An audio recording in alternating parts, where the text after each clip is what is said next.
these final laps, and with his teammates Alan McNish and Loic Duval looking now set fair to take victory for Audi. And in some way, although maybe Aston Martin are not going to get the victory that they wanted for Alan Simonsen, there'll be an awful lot of people who will be very, very emotional to see a Danish driver, the Danish sports car driver, if he makes it onto the top step of the podium.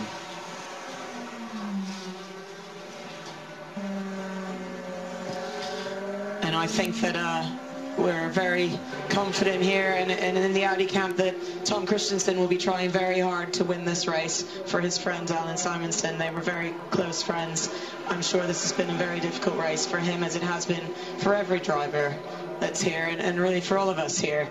It's not a race we'll remember fondly, I'm afraid. No. It will set all sorts of records. Longest period ever under safety car conditions, most number of safety cars in a race, and actually fewest retirements, I think, so far as well, unless anything dramatic changes in the last few minutes. So bizarre, you know, with the bizarre weather and twists and turns and all the accidents, still these cars now have such an astonishing standard and quality. They keep coming back for more. Final moments for Bertrand Baguette. Oh, and it started again. Takes a splash of fuel, yes. Isn't that wonderful? What a feeling that must be, Liz. Oh gosh, that is the worst feeling, especially because in some race championships you are allowed to bump start the cars. At Le Mans you must start on your own accord as the driver. The team cannot help you, so a failed starter motor right now. Martin, what have you seen? Rain on our window. Again, this is Damon's rain from the station. It is raining in the pits area. It is raining again. It looks even wetter now again. And again, Hugues de Schonack desperately hoping for this 2-4 finish for Toyota to get both cars to the finish. Still can't breathe. 5 minutes to go. Martin, he's desperately hoping the Audi doesn't finish. He's desperately hoping his two cars... You know, and Liz, this is the lottery with rain. There's no guarantees. None at all. If you're on your own on the track, then it's in your own hands. When you're on the track with 40 other people, it's not. Yeah, anything can happen. Despite being on wet tyres, it's still wet, it's still tricky, it's different conditions. The circuit is really, really greasy now, it's full of debris. It's a difficult time to be on the track at Le Mans anyway, even in the dry. So I think everybody's going to be reining it in a little bit and just looking after the cars. So the number 2 car of Christensen just ahead of the number 1 car of Trellier. The difference is one is first place, the other's in 5th place, and now Toyota's joined in the back little group, and we're now getting to the stage, Martin, where nobody wants to do another lap, do they? Then they have to. Yeah. Because it may be the wet lap that puts you in the barriers and out of the race, and to come 24 hours and possibly actually over the 24-hour limit, if you cross the line before the leader gets there after 3 o'clock, you'll have to continue around another 8 miles. And if you run into standing water and clatter into the barriers, you might do the entire 24 hours and still not finish. And how tough would that be?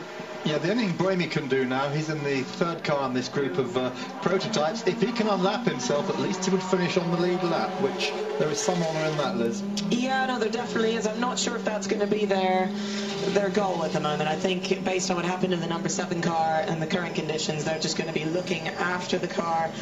This is the final lap we're on, and this is such a... Oh, it's such an awful feeling being there. You're just gripping the steering wheel, praying for the checkered flag to come, keeping the cars in one piece. Oh, a little bit of a hairy pass there. Now, did we not see Buemi go by? I believe he's following these 2 Audis. Yeah, but we saw him go by the leader and unlap himself. How has he dropped back off the lead lap? Or has he caught all the way back up again? For some reason, no, for some reason it didn't register, so maybe he's 2 laps behind and the monitors weren't showing possibly. it. But Ollie Gav leaves the pit lane in the 74 Corvette. Out of podium position, both Corvettes, unfortunately. Yeah, I think you were right on that, Martin. I think there was a problem where they thought, let's just hold it in pit lane till the last lap so we can limp it round. Tag behind the leader, and let's see if it'll make it all the way around without going kabang. Well, races have been won with cars, Mark Cole, that shouldn't have done another lap, haven't they? Oh, yes. Oh, yes. Rothman's Porsche 1983. It was dying. the engine was seizing up, and they managed just to get that last lap. He even stopped at one point. They got it going on the starter motor again, and Al Holbert brought it home to victory. And this will be familiar to all old car owners or people who started off in knackered old cars. As he came past the start-finish straight, he smelled the unmistakable smell of the radiator vacating the remnants of its water. That horrible smell of coolant just whooshed up back in towards him, and he knew he had 8.5 miles to go, and the car was dry. And it was not an air-cooled flat six, it was a water-cooled flat six, and they built them tough in Weissach. Somehow it made it round, and they won. And that gave Vern Schuppan also, of course, his only victory at Le Mans. Vern has that car. It's at home in Australia. Teams may go to the pit wall. They will go to the pit wall. Yeah. They've now been given permission to cross the pit road as the cars come back down the Mulsanne straight for the final time. And the engineers on the pit wall will be joined by many team members as soon as they see that and get the okay from their team bosses. And yes, the rush begins. And moments later, after the cars cross the line, the rush onto the track to be below the podium at Le Mans will begin as well. Whatever the weather, we've put up with a lot of this in the last 24 hours. Fans have been wet and dry as often as the teams, Liz.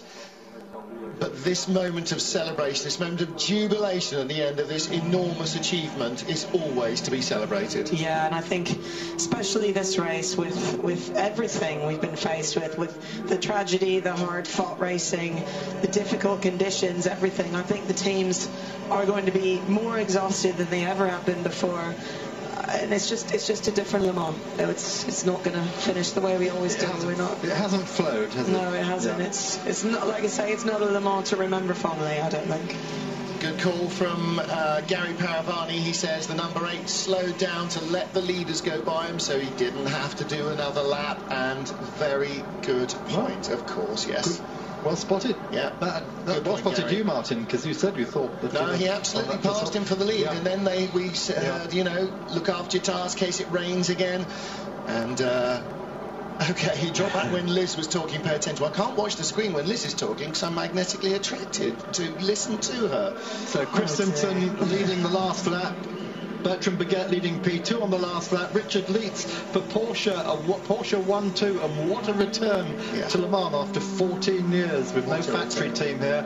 And of course Porsche victory also in the privateer category, the GT AM for Raymond Norak's high performance, IMSA Performance Matmut team from Rouen. So that's a win for the 2013 Porsche and the 2012 Porsche. Fantastic from them, a really great effort.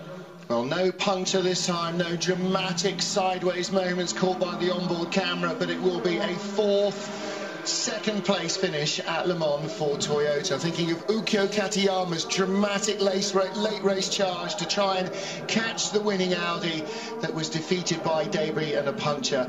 That was then, this is now. Audi's Tom Christensen, Alan McNish and Loic Duval, the man who claimed pole, will win for Audi. They started first, they finished first in the 2013 Le Mans 24 hours. And if that is all you ever hear about this race, there is so much more that we couldn't possibly fit in. 9 wins now for Mr. Le Mans, and tears in his eyes too, I am very glad to say.